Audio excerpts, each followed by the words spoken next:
Revolution Against Evolution. I'm your host, Doug Sharp. I'm your co-host, Rich Gear. Once again, we have a great guest with us, Dr. Raymond Damadian. Thank you once again for interviewing with us. We kind of went all over the place last show. I'm not sure, Doug, you want to start it out? Otherwise, I'm going to go again. Well, you know, what we want to do is find a little bit more about your personal history and why you became, why you were a creationist, and a little bit about your story in terms of what your scientific background was and what led you to take this bold stand against the theory of evolution, which is some of the things. I know my story had to do with I couldn't figure out how right-handed and left-handed amino acids could actually get separated out, so you only get the left-handed kind.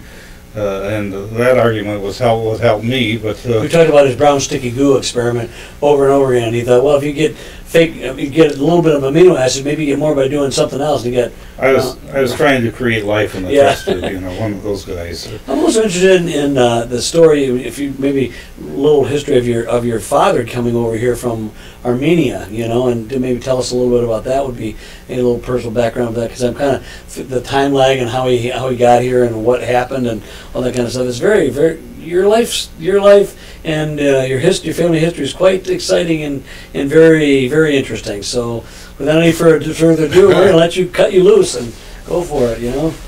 Well, the Armenian history is interesting because the Armenians,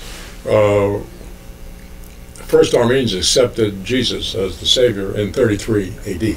Very early. Very, very early. And they populated the whole of Asia Minor, which is called Turkey today. And then came, long after that, came the Ottoman Empire. Mm-hmm. Yes. And the Ottomans went into Turkey, and the immediate opposition from their perspective were Christians. And so they initiated the Armenian genocide, which was the genocide that actually preceded the Jewish genocide. And gratefully, my father had two brothers that were in America, and they were prospering, and they learned that the Armenians were being exterminated in Turkey. So they sent a soldier to come and find my father and his mother, and they rescued them.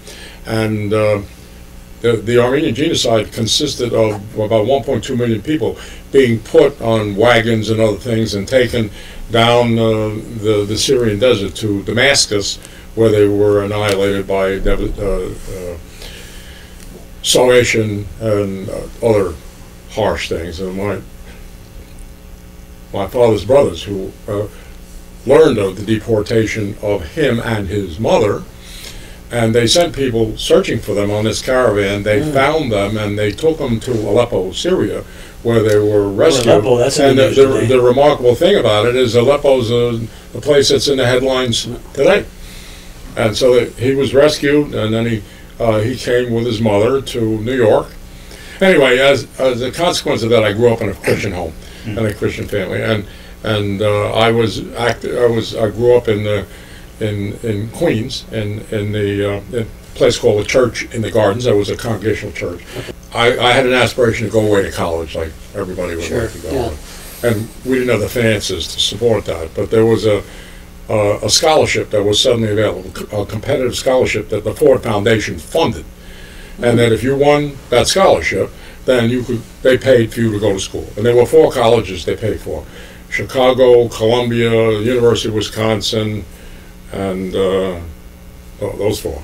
And if you won it, you went to any one of these 4 schools, which they chose. You didn't choose, and you were there, and everything was paid for 4 years. So I competed in the exam. Oh, and it was called. The exam was aimed at people before graduation. It was called a pre-induction scholarship. So if you had the aptitude, then you would go to college after your second year in high school rather than your 4th year in high school. Oh, okay. So gratefully, I won the scholarship. I was one of the 200. 50 went to each of these 4 schools, and I went to the University of Wisconsin, and I majored in math. So I had an active interest in science, and in the high school I grew up was very good in science and math also. So I had skills at that, And then when it came time as to what I was going to do subsequent to that, I came to the conclusion, well, maybe I should go to medical school. Because if I go to medical school and I make some discoveries, I can help people, you know. Okay. And if I make a good discovery, I can help more people than I would if I were just in private practice. That sounds reasonable. So I went ahead and did that. So I went to Yeshiva University, Albert Einstein College of Medicine, Yeshiva University, which was open for their first year in the Bronx. Oh, it's in the Bronx. Okay, Yeah. I was going to ask you. And I was one, if you'll pardon the expression, of 4 goys. Yeah, Gentiles, huh? Jewish people refer to non-Jews as goys. So I was one of the 4 admitted goy at Albert Einstein College of Medicine. I continued there for 4 years, and along the way I got interested in some of the physiology that I was taught, and one in particular was the kidney was intriguing. It was able to excrete certain things and maintain certain things, and I just got interested in that physiology. And I did my internship, and I did 1 year residency, and now I was trying to figure out what to do. And I became interested in a nephrologist named Neil Bricker at Washington University of St. Louis, who had been publishing different aspects of new pioneering things on kidney. And I went there for a year, and I was doing this nephrology, and somebody came to me and said, well, you know, Damadian, with all your background, you ought to go to Harvard and go into biophysics. So I thought about that some more, and I was somewhat interested in that, so I went there. Okay.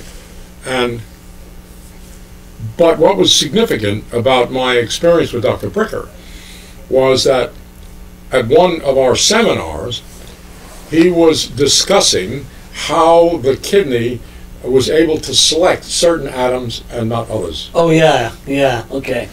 And the one curiosity was the potassium atom. Because when you, the thing that was interesting me the most was this extraordinary property of life that each one of us as a living individual is a walking Con Ed plant. We're generating our own voltages all day long.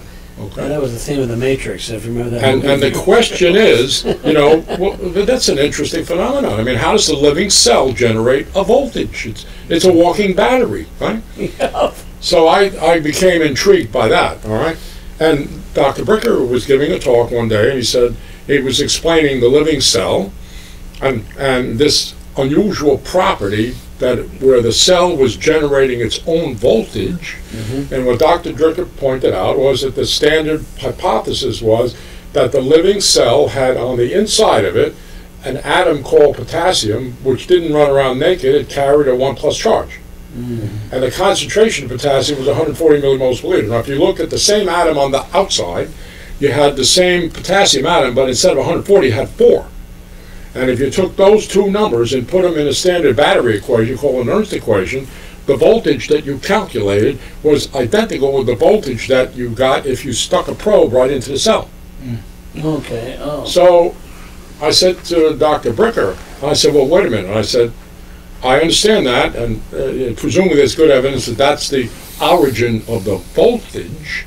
But now the obvious question is the dominant atom in the body is the sodium atom, not the potassium atom. Yeah. So why does the cell pick potassium and exclude sodium? And by the way, how does it do that? And he says, by the way, the story of the sodium pump. Is the that sodium correct? pump, yeah. This is good, yeah. Keep going, this is really good, yeah. So he says, well, that's the sodium pump. The scientists who had identified that the voltage was being caused by this asymmetry they called the potassium gradient, they had to answer the same question. How come potassium and not sodium? And said, there's a sodium pump. And I said to Dr. Bricker at the time, I said, well, has anybody isolated and purified this sodium pump? He says, no, the guy that does that's going to win a Nobel Prize. That's where you went, huh? By the way, Dr. Damadian has a new book out called Gifted Mind, and we forgot to mention that in the last show. But do you want to see a copy of it? Yeah, we've it's got it right there. That's it, yeah.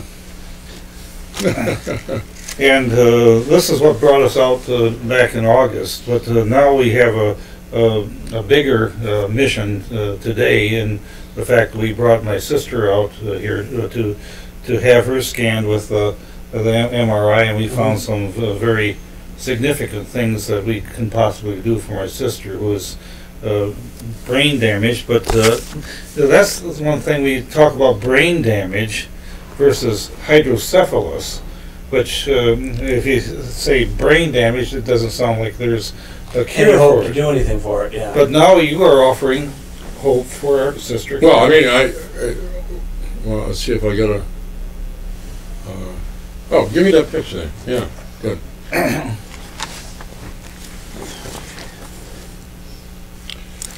What this is a picture of the anatomy of the brain.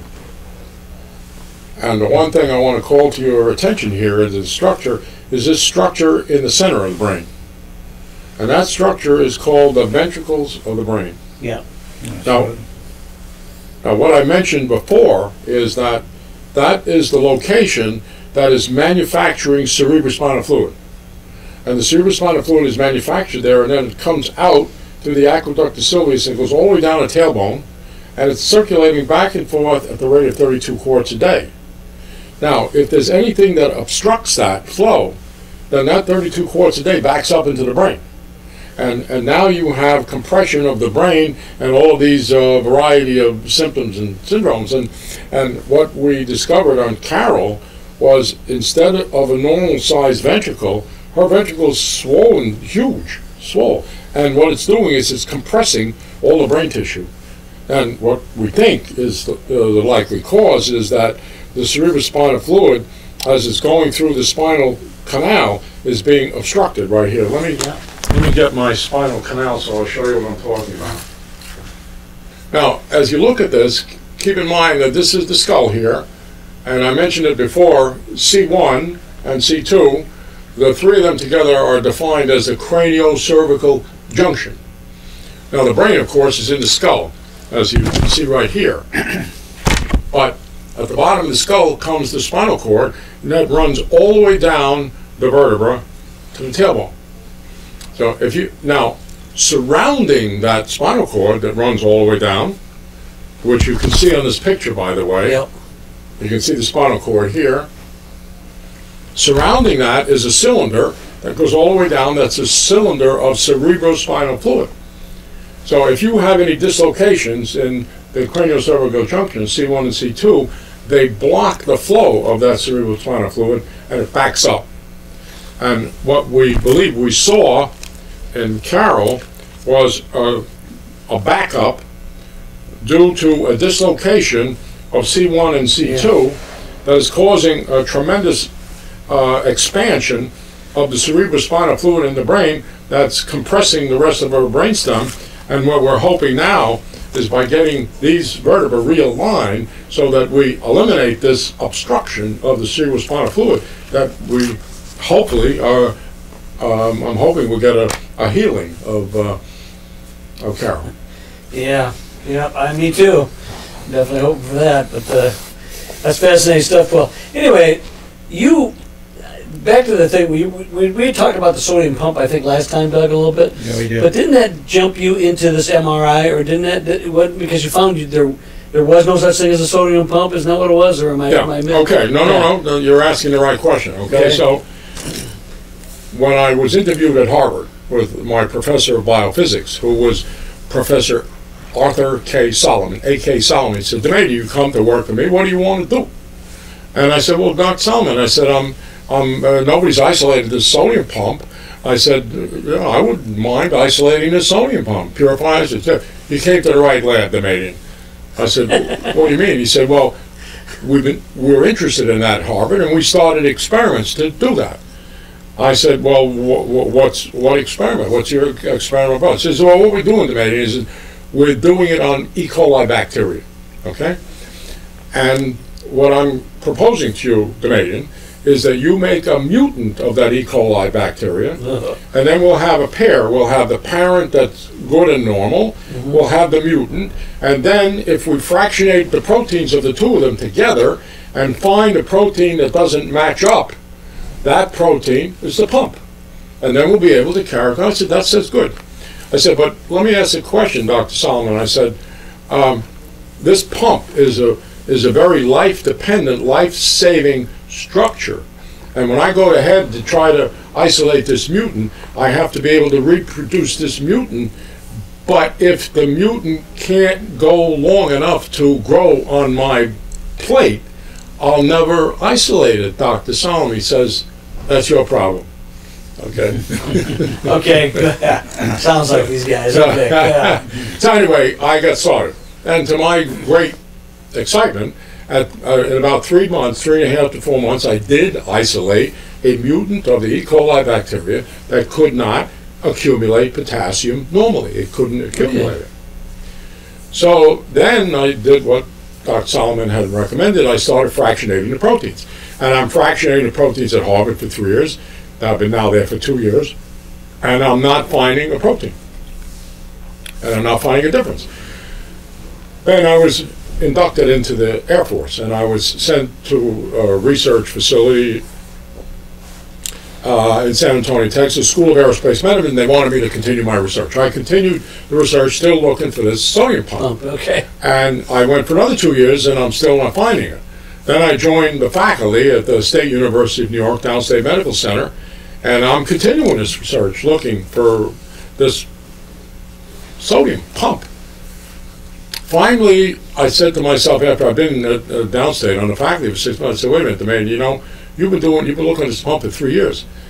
You better go ahead and to the literature and find out what is the solid scientific evidence for this pump, because if it's not scientific, if the evidence is not solid and it doesn't exist, Damadian, you'll be looking at it forever. You'll be looking for it forever. Yeah, that's kind of a good premise. All right, so I said that's a good idea. I've been doing this for 3 years. So I went to the library. I said, okay, I put all the books aside. I'm going to sit here and I'm going to do nothing but read the literature for as long as it takes. Well, I don't get started very long, and all of a sudden I run into a book called The Physical Theory of Ion Exchange by Gilbert Lynn. Let me show you the book here. Okay.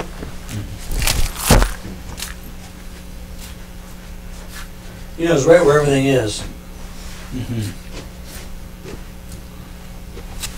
The book is entitled A Physical Theory of the Living State. And as I open the book and I start reading them, it's a massive documentation of close to 500 pages, 652 pages, all extensive evidence that there is no such thing as a sodium pump. The sodium pump is fiction. It doesn't exist, okay? When was this book written? Huh? How early was this book written? It was in the 60s. In the 60s, okay. Yeah. When was the sodium pump postulated or promoted? The Brits did it. Hodgkin and Huxley, and they did it in, I'm not sure, 50s maybe? So 50s. So by the 60s, there was already a book out. It said it was fiction. And you're right. And there's in Harvard, they're still trying to research it, even though. Oh no, because he was rejected. I mean, everybody just brushed it off. Oh, they rejected his book. I see. Okay. But I had looked for 3 years unsuccessfully, so I wasn't so quick to reject it. Okay. The footnote is 1961 that he wrote this book. Okay. So I read his book and I said, well, if there's no pump, I mean, how does the living cell accumulate the potassium? Exactly. Yeah. Okay. And his answer was he gave it a name. He called it the association induction hypothesis, namely that the potassium, the way it was, the potassium being a plus charge, was attaching to negative charges that were part of the ordinary structure of the cell. And by the nature of its association, there was a preference for potassium over sodium, and that was the basis of his theory. And he called it the association induction hypothesis. So after looking at that and studying it some more, and also very sensitive to the fact that I had been unable to find this pump, I then had an idea, a theory of my own that was a modification, really, of what he was doing. And I said, wait a minute. I said, the way the potassium can accumulate, it's a positive charge, and like Ling says, it's sticking to the negative charges on the inside of the cell, which are the carboxyl side chains on proteins. They're negatively charged, and also are the nucleic acids in the DNA, and they carry a negative charge, and that's part of the fundamental structural material of the cell. So, okay, I'll accept that. The potassium is accumulating because of sticking. Now the next question was, all right, why potassium and not sodium? I said, oh, well, that's a toughie. I can't use the pump because there's no evidence for the pump. And I started researching like crazy, and all of a sudden I run across these entities, these materials used by the chemists called ion exchange resin beads. Okay. And what that was is what chemists have a very specific process where they do chromatography. And they take glass columns and they pour these beads into the glass column, and then they take the solution that has half a dozen different molecules that they want separated, they pour it in the top of the column, and then they take the test tubes and they keep rotating the test tube as the drop coming out, and they separate it into a bunch of test tubes. And now the molecules that are in there have all been separated. Okay. Well, as I'm reading this, I said, lo and behold, I come across these beads that the Dow Chemical is describing that selectively accumulate potassium and exclude sodium. So, hey, wait a minute. They don't have a pump to depend on. How do they account for the fact that their bead is picking potassium and excluding sodium? So I researched that very carefully. I said, oh, well, the answer is potassium ion and the sodium ion don't run around naked in life. They run around with an atmosphere of water around them. Water, if you look at water, the structure of the water is an oxygen, and then on an angle, the hydrogen comes off. So the oxygen end is negative relative to the hydrogen end, which is positive. And that is referred by the chemists, that's referred to as a dipole.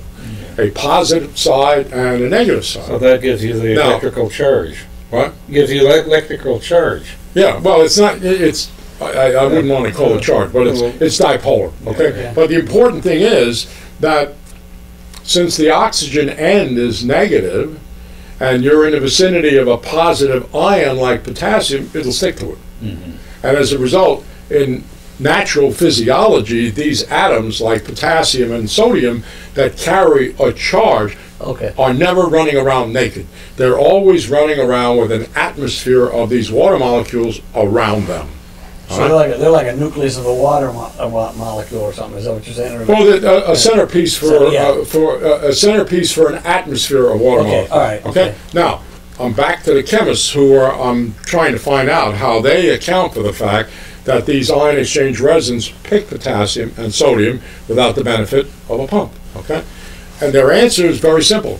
If you look at the fully hydrated sodium ion and you look at the fully hydrated potassium ion, the fully hydrated sodium ion is bigger than the fully hydrated potassium ion. Okay. And for a simple reason that they both have the same charge, but the potassium atom is bigger. So the charge in terms of coulombs per square centimeter of the potassium is smaller, the charge density is smaller on the potassium than it is on sodium, because they both have 1 plus charge, but the surface of the sodium is much smaller, but the same number of charges, so the coulombs per square centimeter in the sodium is going to be much larger than the coulombs per square centimeter in the potassium. With the result that because it has a higher charge density, it'll attract more water molecules, and the fully hydrated sodium will be bigger than the fully hydrated potassium. Ergo, the bead chooses the hydrated potassium and not the hydrated sodium. So how are you going to get to the invention of the MRI in 2 minutes here? I'm getting it. This is the background, folks, you know?